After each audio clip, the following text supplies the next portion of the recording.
आता animal क्लासिफिकेशनमध्ये 9वा phylum Hemichordata. Hemy म्हणजे काय? अर्ध हेमिस्फिअर.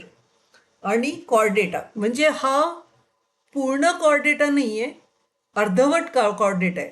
तर तो कसा समजून घेऊया.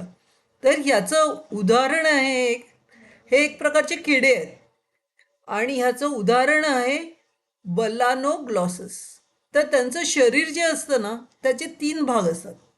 वरचा भाग असतो तो त्याला प्रोबोसिस म्हणतात आणि ह्याच्यामध्ये नोटोकॉर्ड असतो म्हणून त्याला हेमिकॉर्डेटा असं म्हणतात. काय? Notochord is present in proboscis region only.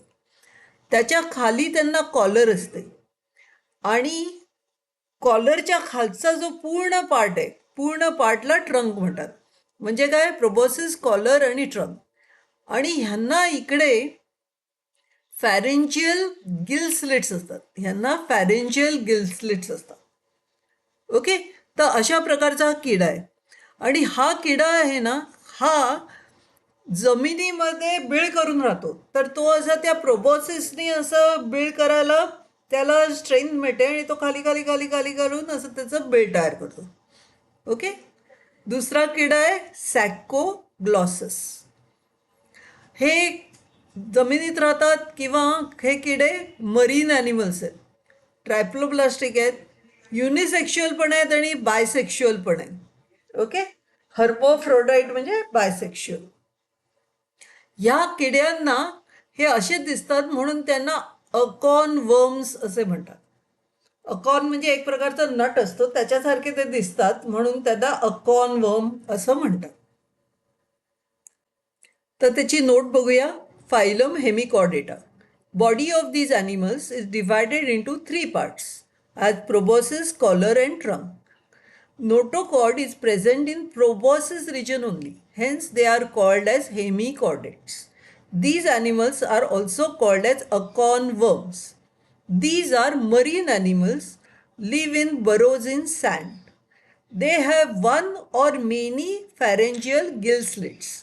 They are unisexual or maybe hermaphrodite. Examples काय? Balanoglossus आणि Saccoglossus. आता ह्याच्यावर परीक्षेत प्रश्न आला होता. Observe the given animal and answer the following questions. Identify the phylum.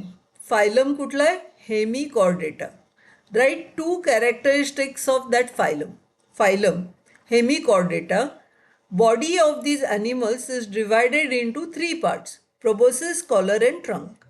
Notochord is present in proboscis region only. Hence, they are called as hemichordates. आता त्यांनी अजून एक प्रश्न विचारला होता. How is balanoglossus connecting link between chordate and non chordate. तर ती connecting link कशी आहे? म्हणजे कॉर्डेट आणि नॉन कॉर्डेट्सचा पूर्वी काहीतरी संबंध होता का? तर त्याला जिकडे जिकडे संबंध आहे त्याला आपण कनेक्टिंग लिंक असं म्हणतो. Balanoglossus belongs to phylum Hemichordata. It has some features of chordates and some features of non-chordates. Non-chordate-like features कुठले? It does not have a vertebral column, म्हणजे backbone नाही आहे, or spinal cord नाही आहे. Its body is long and worm-like, म्हणजे किड्यासारखी body आहे. पण कॉर्डेट-like feature काय? त्याला नोटोकॉर्ड आहे. तो कुठे आहे? It has notochord-like structure. It has pharyngeal gill slits for respiration. So it is connecting link between chordates and non-chordates. आता फायलम नंबर 10 कॉर्डेटा. तुम्हाला माहिती आहे ट्रॅडिशनल सिस्टममध्ये क्लासिफिकेशन कसं घेतलं होतं? कॉर्डेट्स आणि नॉन कॉर्डेट्स. तर या कॉर्डेटामध्ये सगळे कॉर्डेट्स आहेत. तर आता कॉर्डेट्स म्हणजे काय? तर जेव्हा एम्ब्रिओ फॉर्ममध्ये हे ॲनिमल्स असतात तेव्हा त्यांच्याकडे या 3 गोष्टी असतात. नोटोकॉर्ड असतो, फॅरेंजियल गिल स्लिट असते आणि नर्व कॉर्ड असतो.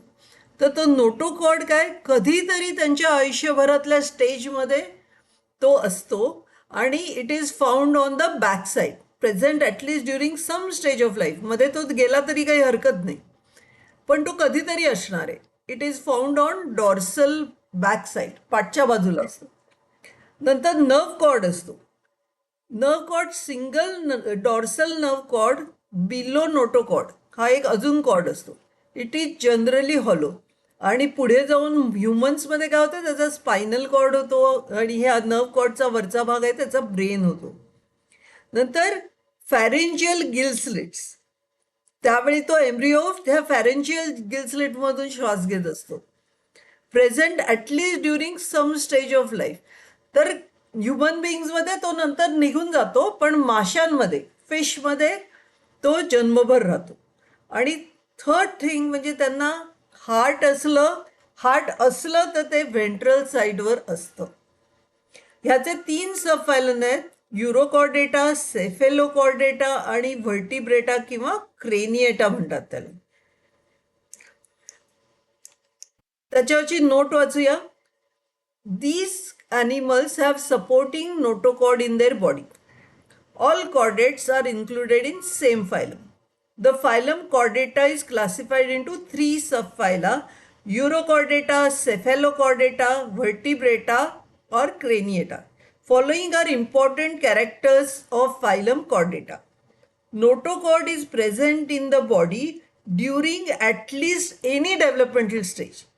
Pharyngeal gill slits are present in the body during at least any developmental stage. Single tubular spinal cord is present on dorsal side of the body. Heart is present on ventral side of the body.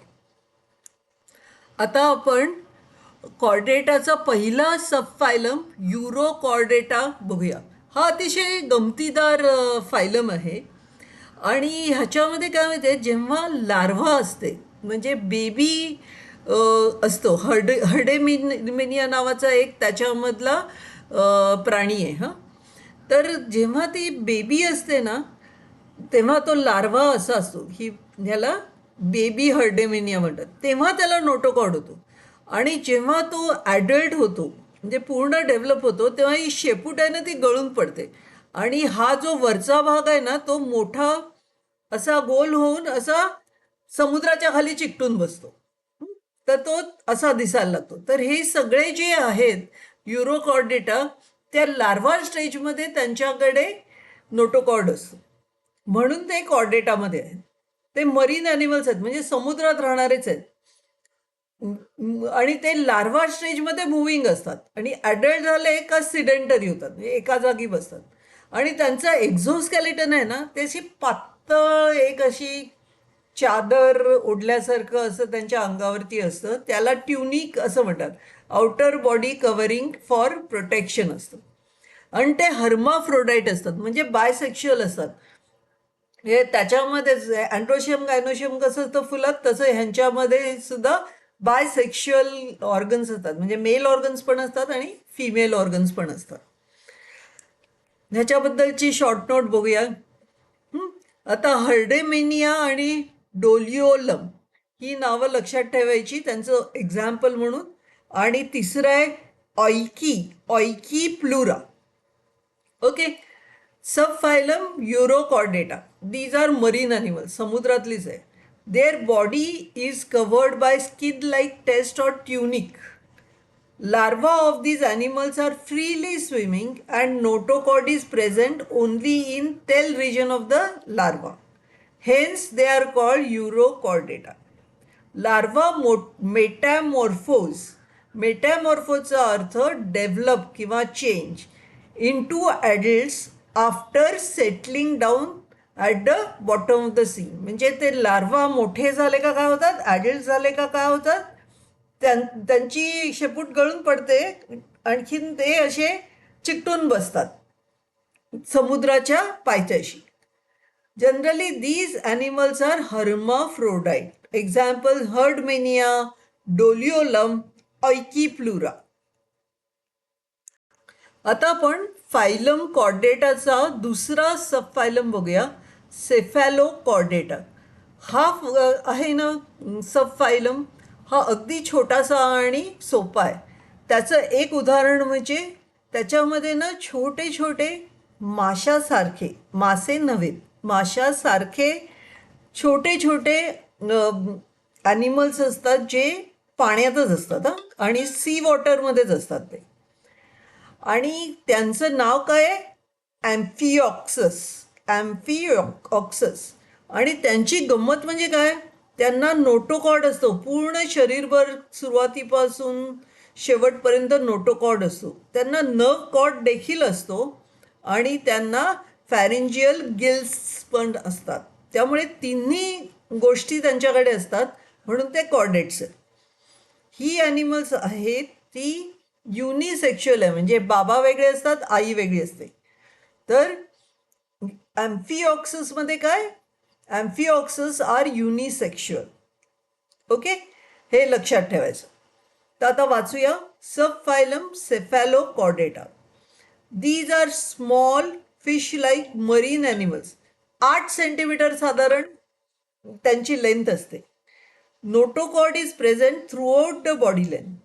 Pharynx is very large and contains gill slits. These animals are unisexual. Example काय? Amphioxus.